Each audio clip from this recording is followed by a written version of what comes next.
केहू से रुकाई आनंद भैया के झंडा लहराई लड़ाई यार पार के होई लड़ाई यार पार के होई अब की लड़ाई यार पार के होई आनंद भैया के दोनों जिताई बक्सर जिला के भाग बदल जाई लड़ाई यार पार के होई अब की लड़ाई यार पार के होई सब ठीक बनू आनंद में बनू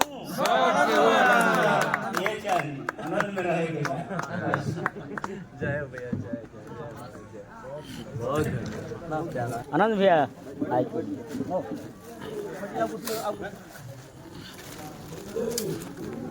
भैया हे पर तेरे घूम जी का तन पीछे ऐसे ऐसे बड़ी जिम्मेदारी खाली हमरा माथ पर मत होती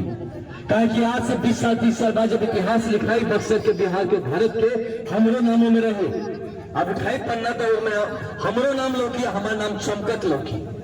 काहे कि हम छोड़ के अपन जगह लेनी है हम खड़ा बनी अपन सब सर्वस्व से ताक के हम 30 साल बाद ना पछताए कि हम अपना क्षेत्र खातिर का करनी है और का चाहता और का कर दी बताओ ना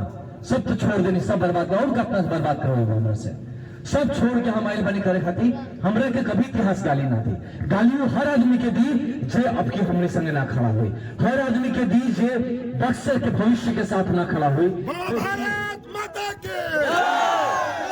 तो हर बार देखी रहो एगो प्रत्याशी के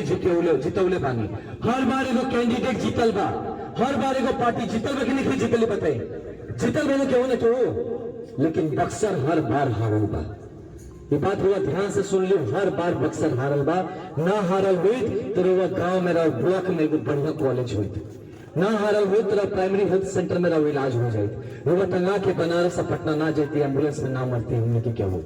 अगर हमने की हाल ठीक रही तो सब बच्चों के पढ़े के अच्छा मौका मिले भाई जब कोचिंग ना चले थे ये एगो बढ़िया स्कूल खोल के रख लेते आज कोचिंग तक सीमित रहे के पढ़ल बैंक का एगो बढ़िया स्कूल चल सकत रहे जब बढ़िया एगो कॉलेज बन सकत रहे वोकेशनल ट्रेनिंग इंस्टीट्यूट हो सकता है लेकिन देखी लेकिन में टैलेंट बा लेकिन एगो कोचिंग इंस्टीट्यूट से बस उतने